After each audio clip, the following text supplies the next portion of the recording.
Bulan Ramadan kali ini tetap kita jadikan sebagai diri kita sendiri sebagai sentral tumbuhnya kebaikan dalam kehidupan kita bersama.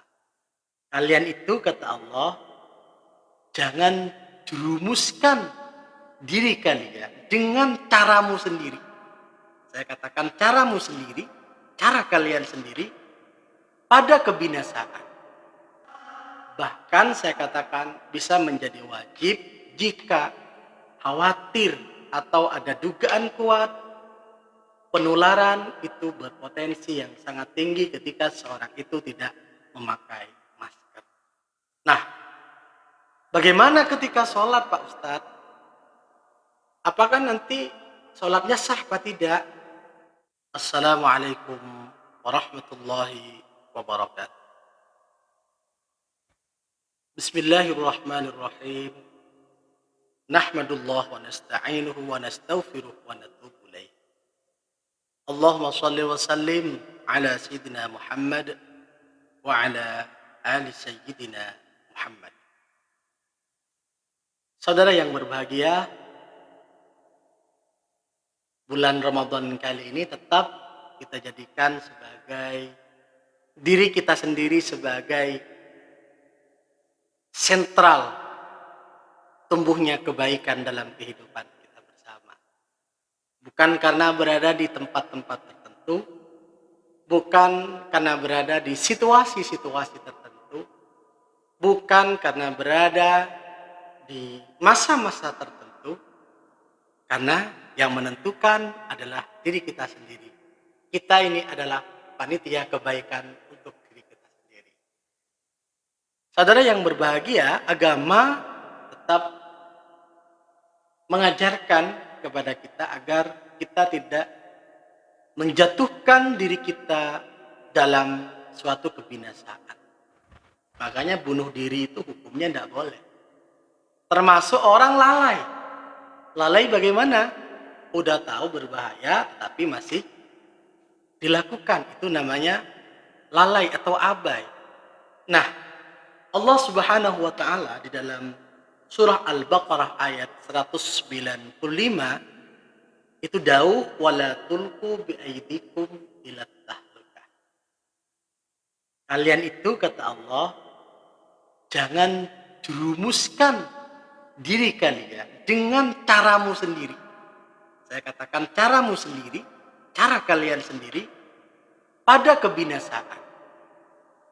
Allah larang kita jangan sampai cara kita, perilaku kita menjerumuskan pada kebinasaan, pada kerusakan.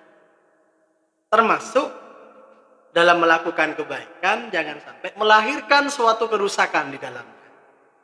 Jangan sampai melakukan suatu hal yang baik, tetapi secara bersamaan itu muncul sesuatu yang negatif.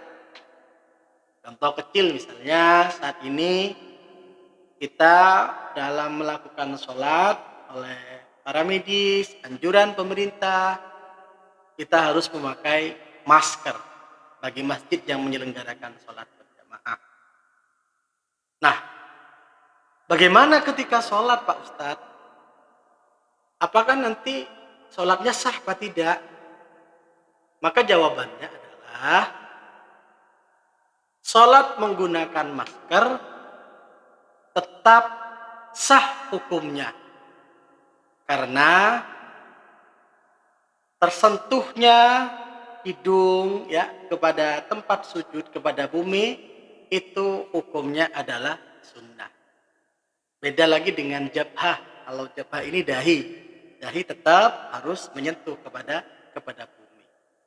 Gimana keterangannya? Sebagaimana kita melihat di kitab Hasyiah At-Turmusi ala Al-Minhajil Qawim.